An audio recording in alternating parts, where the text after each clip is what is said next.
Assalamualaikum warahmatullahi wabarakatuh. Apa khabar semua? Berjumpa kita sekali lagi dalam kelas sains tingkatan 5 pada hari ini. Okey, untuk tajuk pada hari ini, kita masih lagi berada di dalam tema 1, penyelenggaraan dan kesinambungan hidup di bawah bidang pembelajaran 1, mikroorganisma, dan standard kandungan kita pada hari ini ialah 1.2 mikroorganisma berfaedah, dan standard pembelajaran pada hari ini ialah mewajarkan aplikasi mikroorganisma berfaedah dalam kehidupan. Sebelum itu, kita kena tahu dulu objektif pembelajaran kita pada hari ini. Saya dapat mewajarkan aplikasi mikroorganisma berfaedah dalam kehidupan, dan kriteria kejayaan yang perlu kamu capai pada hari ini ialah saya dapat menyenaraikan aplikasi mikroorganisma berfaedah dalam kehidupan harian. Okey, jadi di akhir kelas ini nanti, cikgu mengharapkan kamu dapat menyenaraikan beberapa aplikasi mikroorganisma yang berfaedah dan dapat memberikan contoh penggunaan mikroorganisma berfaedah ini dalam kehidupan seharian kita. Okey, tanpa membuang masa, cikgu teruskan dengan aplikasi mikroorganisma berfaedah. Okey, sebelum tu cikgu nak kamu perhatikan gambar yang ada pada skrin. Okey, kamu biasa nampak ni kan? Okey, ini ialah yogurt ya, dan cikgu percaya kamu semua pernah pun makan yogurt ni. Dan kelebihan yogurt ni ya, kalau kita ada masalah semelik ke, minumlah ataupun makanlah yogurt ni. So yogurt ni dia ada yang kalau untuk orang yang nak diet pun bagus ya, untuk makan yogurt ni sebab dia nilai kalori dia rendah. Okey, tapi kamu pernah tak tengok apakah ramuan untuk membuat yogurt ni? Kalau kamu beli yogurt, cuba kamu tengok bahan-bahan atau ramuan yang digunakan untuk membuat yogurt ini. Kalau kamu perasan antara salah satu daripada ramuannya ialah culture. Culture campuran. Jadi kat sinilah kita nak kaitkan dengan pelajaran kita pada hari ini. Okay? Pelajaran kita pada hari ini ialah berkaitan dengan mikroorganisma berfaedah. Okey, kemudian ini pun gambar yang kedua ni kamu pun mesti biasa tengok dah. Okey, ini kita panggil mauripan ya, ataupun yeast segera. Mungkin ibu kamu biasa suruh kamu pergi kedai untuk beli yeast ni. Dan bila dah beli yeast ni, kebiasaannya mak kita dia akan buat roti atau donat. Jadi kenapa nak bubuh yeast ni? Yeast ni diperlukan untuk menjadikan dough roti tu supaya kembang. Jadi gebu dah. Jadi roti atau donat tu dia akan jadi gebu, jadi lembut. Okey. Tak adalah roti ataupun donat tu kerah. Jadi nak pastikan roti atau adunan donat atau roti kita tu kembang, gebu, kena bubuh yeast ni. Salah satu daripada bahan nak buat roti ataupun donat kena ada yeast. Jadi nak tahu tak yeast tu apa? Yeast ni adalah salah satu contoh mikroorganisma spesies kulat. Jadi dah nampak dah kan? Tu antara kegunaan mikroorganisma lah. Yang ni mungkin awak tak biasa tengok. Tapi kalau awak pernah, mak atau ayah awak pernah ada kebun bertanam kacang. Bila cabut je pokok kacang tu, kita boleh nampak dia dekat akar pokok kacang tu dia ada biji-biji ni. Yang ni kita panggil nodule. Ya? Nodule yang terdapat pada akar pokok kekacang. Dan apa yang ada pada nodule ni? Jadi antara apa yang ada dalam nodule ni adalah sejenis bakteria. Bakteria yang dipanggil bakteria pengikat nitrogen. So, apa gunanya bakteria tu duduk dalam ni? Dia ada peranan dia. So, dia adalah bakteria baik ya. Di mana bakteria pengikat nitrogen ni, dia akan menukarkan nitrogen yang ada di atmosfera untuk ditukarkan kepada nitrat dan seterusnya dapat digunakan oleh tumbuhan. Jadi, daripada contoh yang cikgu tunjuk ni, ketiga-tiga contoh bahan ini ada kaitan dengan tajuk kita pada hari ini, iaitu mikroorganisma berfaedah. Jadi sebelum ni kita selalu kaitkan mikroorganisma ni dengan bahaya. Yang kita dengar mikroorganisma ni mendatangkan penyakit. Contohnya virus corona menyebabkan penyakit COVID-19 ataupun penyakit kudis, kurap, tu semua berpunca daripada kulat. Itu mikroorganisma yang menyebabkan penyakit. Tetapi sebenarnya dalam kehidupan kita banyak juga mikroorganisma ni yang memberikan faedah kepada kita. Termasuklah dalam proses pembuatan makanan ataupun dalam bidang pertanian, dalam bidang perindustrian dan ada juga kegunaannya dalam bidang perubatan. Kalau dalam bidang perubatan yang paling dekat dengan kita sekarang ni ialah vaksin. Sekarang ni dekat Malaysia, kita semua, kebanyakan rakyat kita sudah menerima pun suntikan vaksin untuk mencegah penyakit COVID-19. Selain daripada tu, kita dulu, awak lah, masa bayi, awak juga telah disuntik dengan beberapa jenis vaksin dalam badan awak untuk mengelakkan kamu mendapat penyakit yang berjangkit. Okey, cikgu teruskan dengan mikroorganisma berfaedah dan aplikasinya dalam kehidupan seharian. Okey. Berdasarkan gambar rajah yang cikgu tunjukkan ini, kamu juga boleh rujuk pada buku teks kamu ya. Okey, antara aplikasi mikroorganisma berfaedah adalah dalam beberapa bidang seperti dalam bidang pertanian, dalam bidang perindustrian dan juga dalam bidang perubatan. Jadi 3 bidang inilah yang paling banyak menggunakan mikroorganisma yang berfaedah. Dalam bidang pertanian, sebagaimana yang cikgu bagi tahu tadi, di awal tadi, tentang bakteria yang terdapat pada nodul akar pokok kekacang. Dekat situ ada juga tu bakteria pengikat nitrogen. Okey, selain daripada bakteria pengikat nitrogen, kita ada bakteria yang terdapat dalam saluran pencernaan haiwan. Sistem saluran makanan haiwan juga ada mikroorganisma yang membantu mencernakan makanan. Okey. Nama dia ialah Bifidobacteria sp. So bakteria ni ada dalam sistem pencernaan haiwan. Okey, kemudian kita ada bakteria penitritan.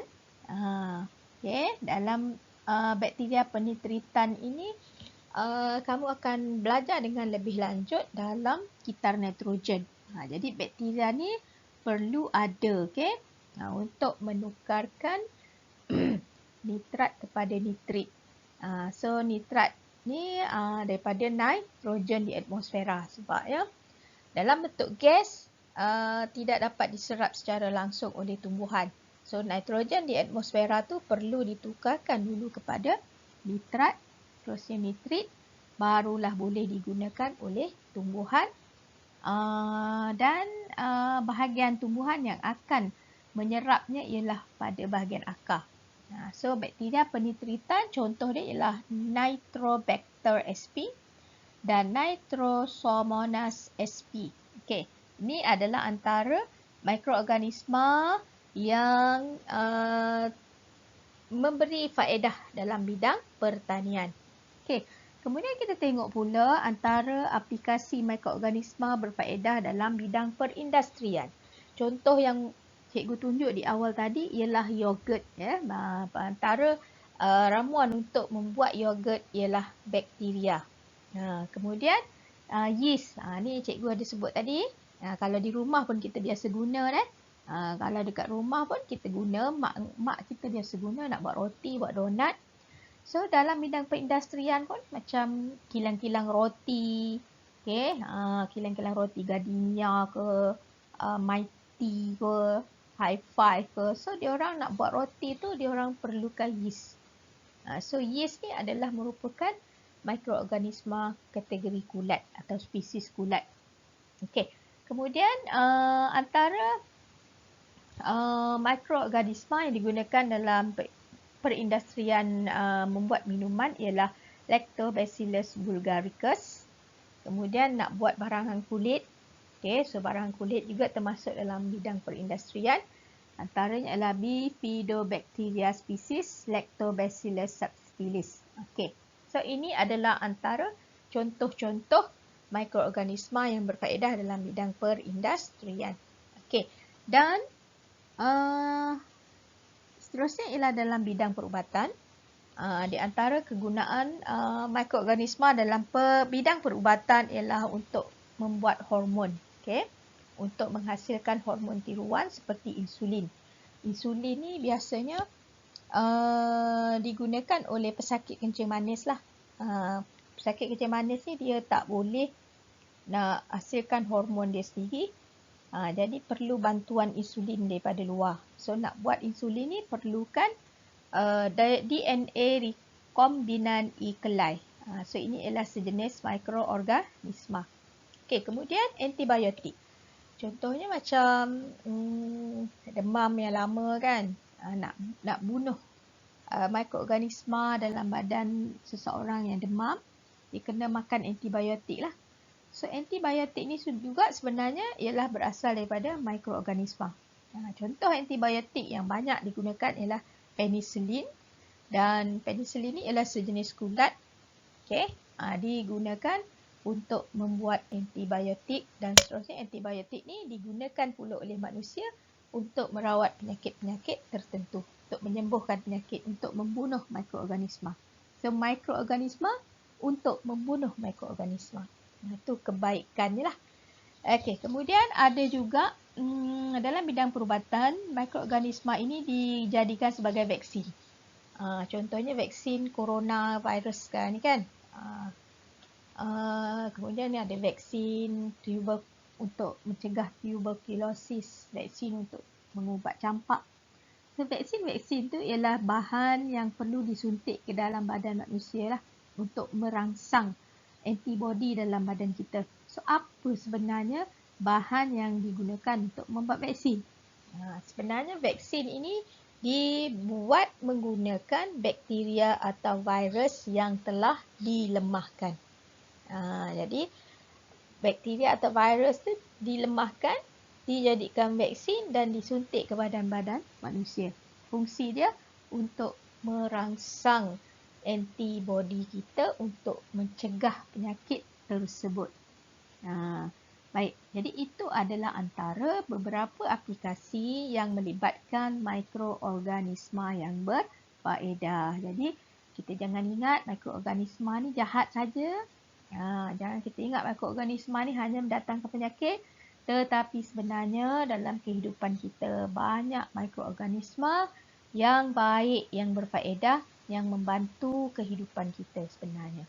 Okey, next. Baik. Ni tambahan lagi, berkaitan dengan aplikasi kegunaan mikroorganisma. Contohnya dalam proses pencernaan makanan, kalau tadi cikgu sebut dalam haiwan, dalam badan manusia juga, mula-mula kita belajar tajuk mikroorganisma baru ni, kita ada jumpa floral manusia, ataupun floral normal, ada dalam sistem pencernaan kita, iaitu ada bakteria. Okey, dalam salur pencernaan kita ada bakteria yang mensintesis vitamin B12 dan vitamin K dan dapat menghasilkan enzim yang tak dapat dihasilkan oleh manusia atau haiwan. Contohnya lembu. Okey, kemudian ada juga bakteria yang perlu ada untuk proses perebutan. Perebutan haiwan ke tumbuhan ke manusia ke perlu ada bakteria ni. Jadi proses perebutan dia kena ada bakteria pengurai dan juga fungi saprofit. So dengan adanya bakteria ini, organisma yang mati, bahan buangan dapat diuraikan kepada separtian yang ringkas dan seterusnya dapat diserap oleh tumbuhan. So menjadikan tumbuhan tu lebih subur ya. Okey. Kemudian ada juga bakteria yang dipanggil bakteria fakultatif. So bakteria ini dia boleh hidup tanpa oksigen. Dan bakteria ini sangat berguna dalam sistem rawatan kumbahan. Sisa-sisa buangan manusia lah. Okay. Dan sistem rawatan kumbahan ini dapat ditukarkan kepada produk yang berguna. Seperti biogas dan biopepejal. Okey, dalam bidang perubatan, contoh tadi cikgu dah bagi tahu untuk menghasilkan antibiotik, okey, dan juga anti-kulat. Jadi antibiotik dan anti-kulat ni kemungkinannya daripada bakteria atau kulat-kulat yang tertentu. Kemudian ada vaksin. Okey, vaksin yang sebagaimana yang cikgu sebut tadi daripada bakteria atau virus yang telah dilemahkan. Fungsi dia nak menggalakkan atau nak merangsang penghasilan antibodi oleh badan. Dan ada juga bakteria yang digunakan untuk menghasilkan hormon insulin. Ini contohnya tadi seperti dalam gambar rajah. Okey. Kemudian dalam bidang pertanian, sebagaimana yang cikgu sebutkan tadi, ada bakteria pengikat nitrogen. Okey, dan bakteria atau kulat ni dapat bantu menyuburkan tanah. Okey. Kemudian dalam bidang perindustrian, selain daripada nak menghasilkan yogurt, roti, ada juga bakteria yang digunakan untuk menghasilkan cuka. Okey. Buat cuka. Kemudian kalau dalam bidang perindustrian yang lain, nak buat tali dengan kain, nak buat dadih pun, dan nak menghasilkan barangan kulit. Kalau macam kulat, yeast tadi, buat minuman beralkohol. Okay. Arak nak buat arak. Kemudian nak buat kicap pun kena ada kulat. Okay. Dengan bantuan kulat. Nak buat roti, yeast. Dan juga nak buat serbuk pencuci atau sabun. Okay. So ini adalah antara aplikasi kegunaan mikroorganisma. Itu saja kelas cikgu pada hari ini. Okey, kelas kita pada hari ini ialah aplikasi mikroorganisma berfaedah dalam kehidupan harian. Jadi, cikgu harap selepas ini kamu dapat menjawab dua soalan yang mudah ini. Buat dua soalan ini, cuba jawab berdasarkan penerangan cikgu ataupun kamu boleh rujuk daripada buku teks. Okey, jadi cikgu berhenti dulu. Setakat ini kita akan sambung pula pada tajuk yang akan datang berkaitan dengan potensi kegunaan mikroorganisma dalam bioteknologi dan kelestarian alam kita. Jadi jangan lupa cuba jawab soalan ini, salin dalam buku dan cari jawapannya berkaitan dengan contoh mikroorganisma berfaedah dalam bidang perubatan, pertanian dan juga perindustrian. Cikgu rasa kamu tak ada masalah tu nak jawab soalan A, B dan C. Dan yang kedua, dua contoh makanan yang menggunakan mikroorganisma pun ada tadi cikgu dah terangkan kepada kamu dan namakan mikroorganisma tersebut. Jadi bagi nama makanan, bagi nama mikroorganisma. Okey, jadi sekian saja. Sekian saja kelas cikgu pada hari ini. InsyaAllah kita akan jumpa lagi di dalam kelas yang akan datang. Assalamualaikum warahmatullahi wabarakatuh.